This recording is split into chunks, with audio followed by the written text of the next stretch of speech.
नमस्कार, भारत एट 7 में आपका स्वागत है। मैं हूं चंद्रशेखर जोशी। इस बुलेटिन में हम आपको विभिन्न राज्यों की खबरें बताते हैं, लेकिन सबसे पहले आइए आपको दिखाते हैं देश और दुनिया की हेडलाइंस। संसद के दोनों सदनों में विपक्ष का आज फिर हंगामा। शोर शराबे के कारण संसद की कार्यवाही पूरे दिन के लिए स्थगित। संसदीय कार्य मंत्री किरण रिजिजू ने हंगामे के लिए कांग्रेस को ठहराया जिम्मेदार। वक्फ संशोधन कानून पर संसदीय समिति की मियाद बढ़ाई गई।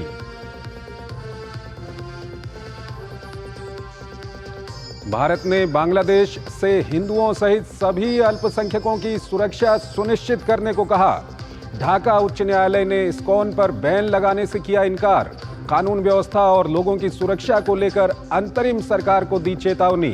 कोलकाता में हिंदू महासभा सहित कई संगठनों का बांग्लादेश के खिलाफ बड़ा प्रदर्शन।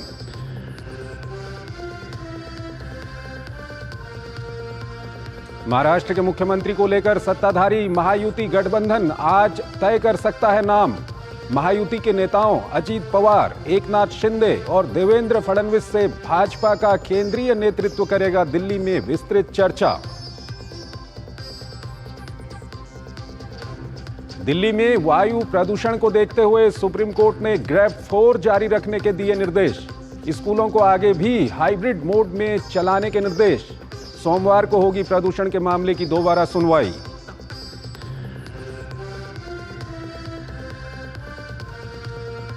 और तमाम वैश्विक चुनौतियों के बावजूद भारत को बीते 10 सालों में निर्यात को दोगुना करने में मिली कामयाबी। वाणिज्य मंत्री पीयूष गोयल ने इस वित्त वर्ष में $800 बिलियन के निर्यात के लक्ष्य को प्राप्त करने का किया दावा।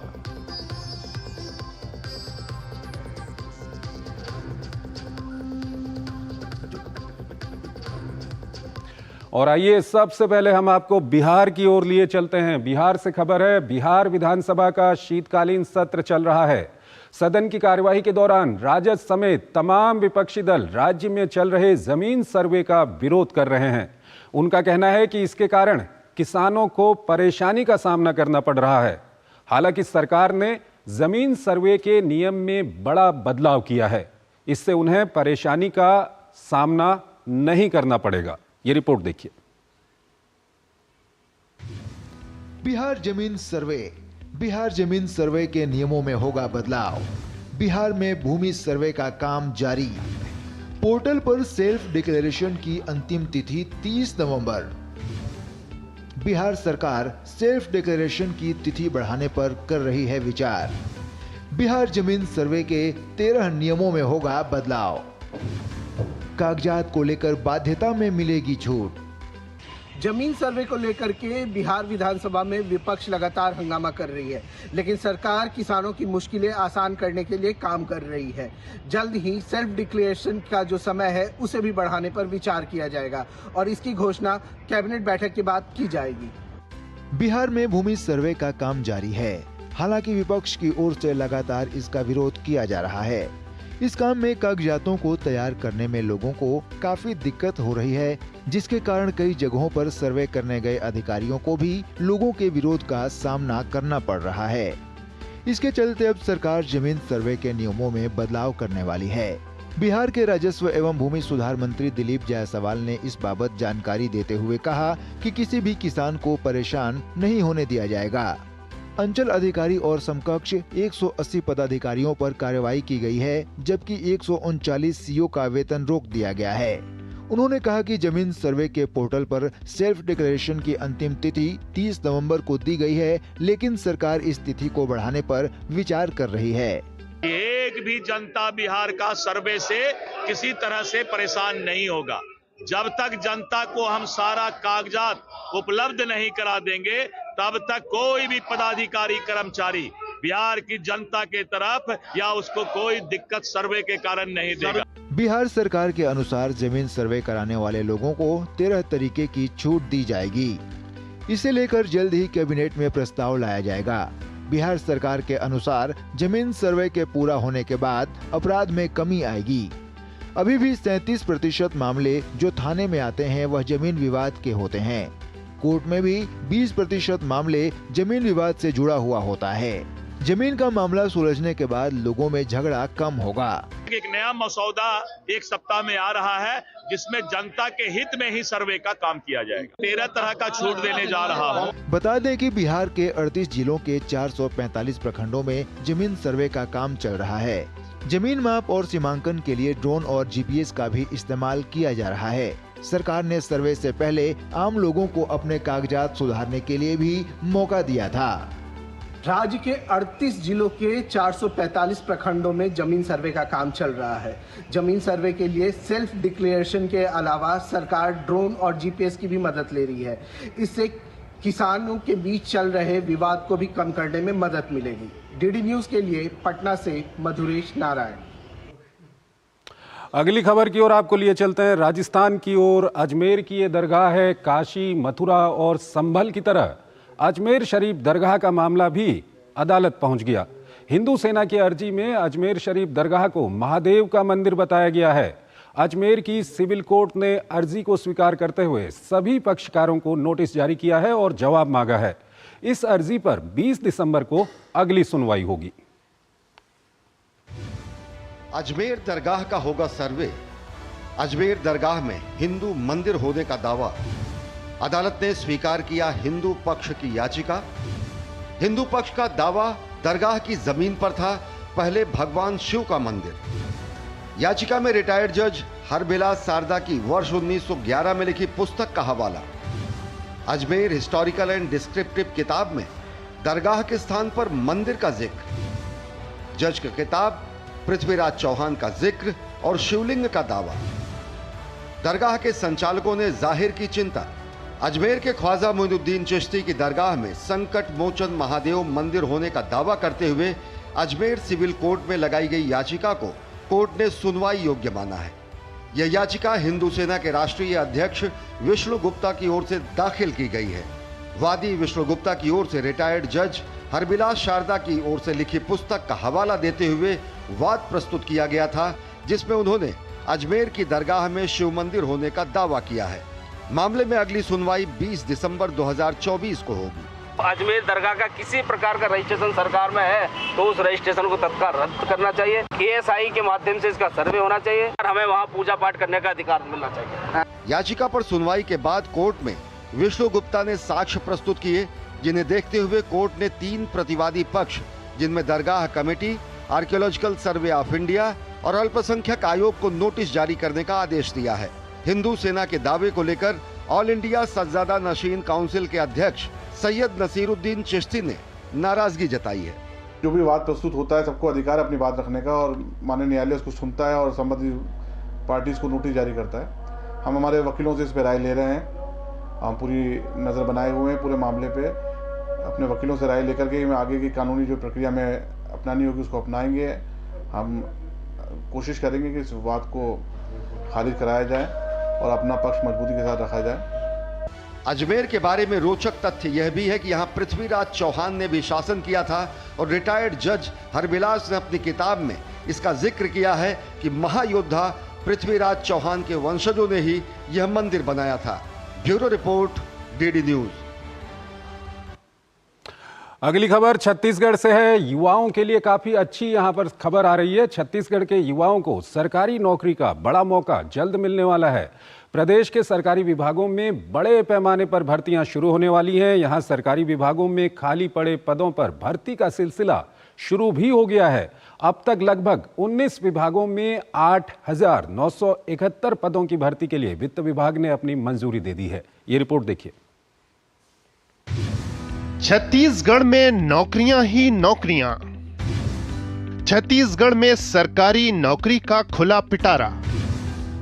मुख्यमंत्री के निर्देश पर NRDA, FSL और बिजली विभाग में नौकरी का रास्ता साफ। छत्तीसगढ़ में अब तक 8,900 से ज्यादा पदों पर भर्ती प्रक्रिया शुरू। छत्तीसगढ़ में सरकारी नौकरी की तलाश कर रहे युवाओं के लिए एक अच्छी खबर है। यहां सरकारी विभागों में खाली पड़े पदों पर भर्ती का सिलसिला शुरू हो गया है। मुख्यमंत्री विष्णुदेव साय की पहल पर अब तक लगभग 19 विभागों में 8,971 पदों पर भर्ती के लिए वित्त विभाग ने अपनी मंजूरी दे दी है। मुख्यमंत्री साय ने कहा कि विभागों में भर्ती की प्रक्रिया अनवरत रूप से जारी रहेगी। मुख्यमंत्री साय की पहल पर वित्त विभाग ने नवा रायपुर अटल नगर विकास प्राधिकरण में 96 पद, विद्युत निरीक्षक कार्यालय में 27 और न्यायालयिक विज्ञान प्रयोगशाला FSL में वैज्ञानिक अधिकारी के 28 रिक्त पदों पर भर्ती को स्वीकृति प्रदान कर दी है। इस तरह तीनों विभागों में कुल 151 विभिन्न पदों पर भर्ती का रास्ता साफ हो गया है। इस बाबत छत्तीसगढ़ के मुख्यमंत्री विष्णुदेव साय ने सोशल मीडिया प्लेटफॉर्म X पर पोस्ट करते हुए लिखा, नवा रायपुर अटल नगर विकास प्राधिकरण, विद्युतीकरण निरीक्षक कार्यालय और न्यायालयिक विज्ञान प्रयोगशाला FSL में कुल 151 पदों पर भर्ती को स्वीकृति दी गई है। इन नई भर्तियों से न केवल विभागों की दक्षता और कार्यक्षमता बढ़ेगी, बल्कि विभिन्न विकासात्मक परियोजनाओं को नई दिशा और गति भी मिलेगी।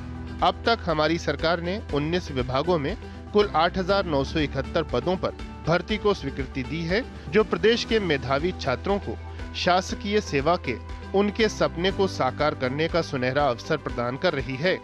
प्रदेश के होनहार युवा अपने लक्ष्य को पाने के लिए पूरी मेहनत और लगन से तैयारी करें। हमारी सरकार आपके उज्जवल भविष्य के निर्माण के लिए हर संभव प्रयास कर रही है। छत्तीसगढ़ के युवाओं के लिए छत्तीसगढ़ सरकार ने नौकरी का पिटारा खोल दिया है। वित्त विभाग ने 19 विभागों में 8,971 पदों की भर्ती के लिए मंजूरी दे दी है।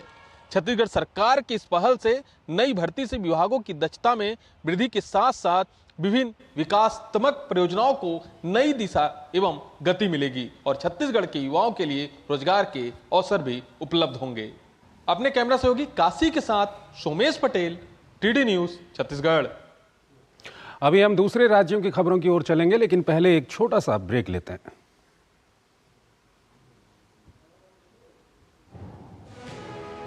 संविधान के पवित्र ग्रंथ के आगे शीश झुकाया, संविधान के मूल्यों को अपनी सभी योजनाओं के मूल में रखा।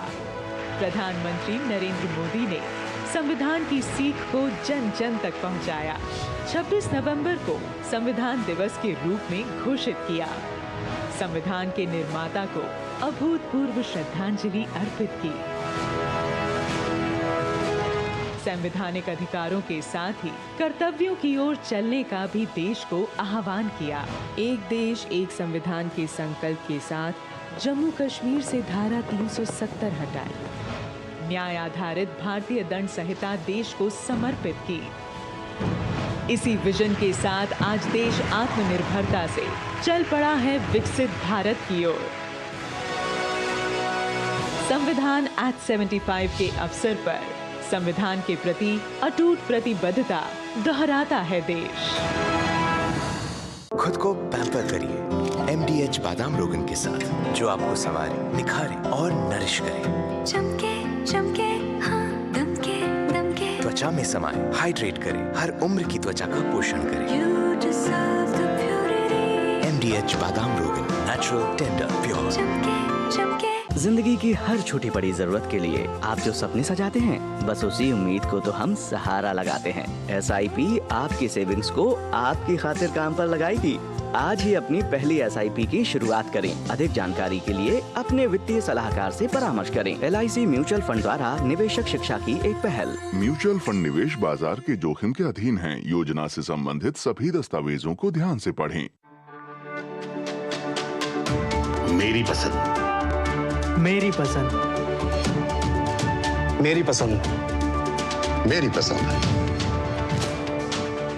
हमारी पसंद, हम सबकी पसंद। मजबूत देश का मजबूत सरिया हो गया steel. Muthoot finance gold overdraft, ब्याज सिर्फ उतने ही दिन का भरिए जितने दिन पैसे इस्तेमाल कीजिए। आज ही कॉल कीजिए 1-800-313-1212। दादू, ये प्रीमियम क्या होता है? बेटा, प्रीमियम मतलब समझ लो पेट्रोल। जब तक कार में पेट्रोल है तब तक कार चलेगी। पेट्रोल खत्म, कार स्टॉप। बट पापा, इस बार पेट्रोल खत्म होने पर भी कार चलती रहेगी। वो कैसे? LIC के जीवन लाभ में प्रीमियम पेमेंट हो जाए स्टॉप, पर पॉलिसी के फायदे चलते रहते हैं। मतलब अब लाइफ की गाड़ी चलेगी नॉन स्टॉप। LIC हर पल आपके साथ। MDH की देगी मीरज। देगी मिर्च का तड़का, अंग अंग फड़का। MDH की देगी मिर्च। स्वागत है आपका ब्रेक के बाद और आइए अब आपको लिए चलते हैं दक्षिण भारत की ओर। दक्षिण भारत में चक्रवाती तूफान फेंगल का खतरा बढ़ता जा रहा है। मौसम विभाग की ओर से इसको लेकर अलर्ट जारी किया गया है। अगले 12 घंटों के दौरान इसके श्रीलंका तट को छूते हुए उत्तर उत्तर पश्चिम की ओर बढ़ने की प्रबल संभावना है। ये रिपोर्ट देखिए। चक्रवाती तूफान फेंगल, बंगाल की खाड़ी से उठा चक्रवात फेंगल। तमिलनाडु में कहर बरपाएगा चक्रवाती तूफान। तेजी से तमिलनाडु के तटों की तरफ बढ़ रहा है चक्रवाती तूफान फेंगल। तेज हवाओं के साथ भारी बारिश का अलर्ट। आईएमडी ने भारी बारिश को लेकर ऑरेंज और रेड अलर्ट किया जारी। चक्रवाती तूफान के असर से तेज हवाएं चलने के साथ भारी बारिश की संभावना। तमिलनाडु के कई जिलों में स्कूल कॉलेज बंद रखने का फैसला। मछुआरों को 30 नवंबर तक तटीय क्षेत्रों में न जाने की सलाह। फ्लाइट्स पर फेंगल तूफान का असर। चेन्नई, तूतीकोरिन और मदुरई से आने जाने वाली फ्लाइट्स के लिए एडवाइजरी जारी। साउथ वेस्ट बंगाल की खाड़ी के ऊपर बना डीप डिप्रेशन चक्रवाती तूफान में बदल गया है। भारतीय मौसम विभाग के अनुसार अगले 2 दिन में चक्रवाती तूफान फेंगल श्रीलंका तट से सटे तमिलनाडु के तटों की तरफ नॉर्थ वेस्ट की दिशा में बढ़ेगा। आईएमडी के मुताबिक इस दौरान 75 से 80 किलोमीटर प्रति घंटे की रफ्तार से तेज हवाएं चलेंगी। तमिलनाडु में फेंगल चक्रवात के कारण राज्य के कई हिस्सों में भारी बारिश हो रही है।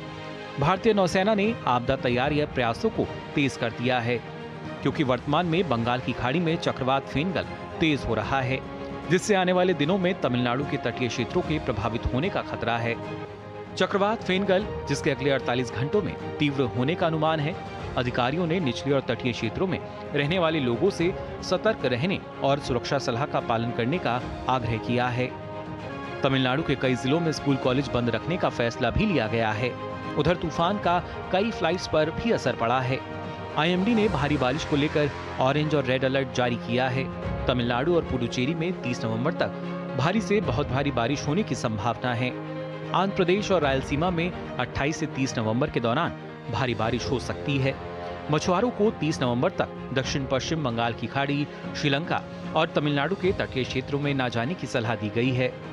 The deep depression over southwest Bay of Bengal moved north-northwestwards during the past few hours and lay centered at 8.5 degrees north latitude and 82.3 degrees east longitude. During the next 12 hours, the system is likely to move in the northwestwards and intensify further into a cyclonic storm. मौसम विभाग के अनुसार यह श्रीलंका के तट के साथ उत्तर उत्तर पश्चिम की ओर बढ़ता रहेगा और अगले 12 घंटों के दौरान एक चक्रवाती तूफान में बदल जाएगा। चेन्नई और आसपास के जिलों के लिए येलो अलर्ट जारी किया गया है, जबकि डेल्टा जिलों के लिए ऑरेंज अलर्ट घोषित किया गया है, जिसमें भारी से बहुत भारी बारिश की आशंका है। Bureau report, DD news. अगली खबर दिल्ली एनसीआर से है। दिल्ली एनसीआर में वायु प्रदूषण के मसले पर सुनवाई करते हुए सुप्रीम कोर्ट ने दिल्ली एनसीआर में ग्रेड 4 को लागू रखने का निर्देश दिया है।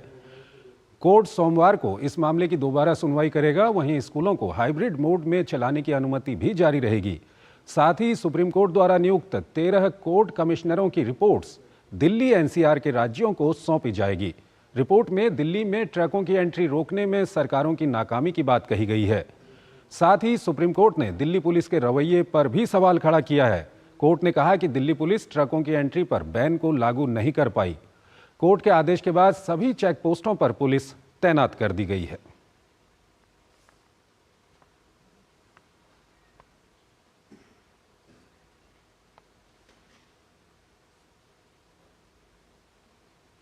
और अगली खबर भी दिल्ली से ही है। दिल्ली में विधानसभा चुनाव से पहले दिल्ली की आम आदमी पार्टी सरकार बेहद ही आर्थिक संकट से गुजर रही है। इस वित्तीय संकट को देखते हुए दिल्ली की मुख्यमंत्री आतिशी ने केंद्र सरकार को एक पत्र लिखकर 10,000 करोड़ रुपए उधार लेने की मांग की है। देखिए हमारे सहयोगी अमरेंद्र गुप्ता की यह खास रिपोर्ट।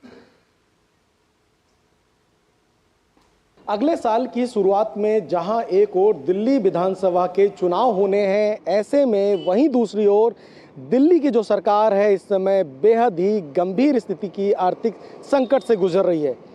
दरअसल दिल्ली की मुख्यमंत्री ने एक पत्र के माध्यम से केंद्र सरकार से 10,000 करोड़ रुपए की मांग की है। दिल्ली की मुख्यमंत्री का कहना है कि उनकी सरकार आर्थिक संकट से गुजर रही है। इस बात की भी पुष्टि की गई है कि दिल्ली सरकार के पास अपने जो कर्मचारियों को और अधिकारियों को वेतन देने के लिए भी 2 महीने से ज़्यादा का जो पैसा है वो बचा नहीं है। इसमें एक बड़ा सवाल खड़ा होता है कि आखिर जब दिल्ली की जो सरकार है अगर वो आर्थिक संकट से गुजर रही है तो क्या वजह है कि दिल्ली को लुभाने के लिए और ख़ासकर दिल्ली वासियों को लुभाने के लिए वो लगातार रेवड़ियों पे रेवड़ियाँ बांट रहे हैं। सरकार के जो नीयत है उस पर भी कहीं ना कहीं बड़े सवाल खड़े होते हैं, क्योंकि जिस तरह से दिल्ली सरकार लगातार दिल्ली में जो प्रलोभन और रेवड़ियों के वादे करती आई है उसके लिए उन्होंने एक मोटा पैसा लगातार खर्च किया है। और अब जब चुनाव नज़दीक आने वाले हैं ऐसे में दिल्ली सरकार का ये कहना कि उनके पास पैसा नहीं है, लिहाजा उनको केंद्र सरकार से 10,000 करोड़ की आर्थिक मदद दी जाए। कैमरामैन मनमोहन के साथ अमरेंद्र गुप्ता, डीडी न्यूज़, विधानसभा, दिल्ली। एक छोटा सा ब्रेक लेते हैं यहाँ पर।